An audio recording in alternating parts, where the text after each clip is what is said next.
Ыбырай Алтынсарин «Әке мен бала».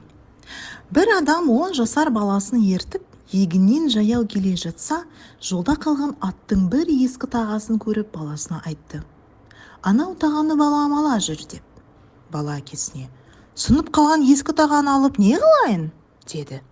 Әкесі үндемеді. Тағаны өзі иіліп алды да жүре берді.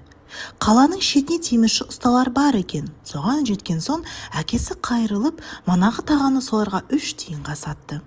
Одан біраз жер өткен соң шие сатып отырғандардан ол 3 тиынға бір талай шие сатып алды. Сонымен шиені орамалына түйіп, шетінен өзі бірем-бірем алып жеп, баласына қарамай аяндап жүре берді. Біраз жер өткен соң әкесінің қолынан бір шие жерге түседі. Артында келе жатқан бала да тым қызығып келеді екен.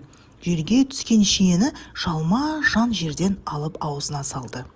Бітекенеден соң және бір шие, сонан біраз өткен соң және бір шие, сонымен әр жерде бір әкесінің қолынан түскен шиені 10 шақты рет иіліп жерден алып жеді.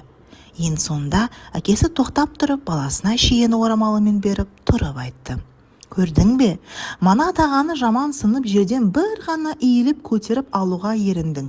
Енді сол тағаға алған шиенің жерге түскенін аламын деп бір еңкеудің орнына 10 еңкейдің. Мұнан былай есіңде болсын. Аз жұмысты қиынсынсан, көп жұмысқа тап боласың. Азға қанағат өте білмесең, көптен де құры боласың» деді.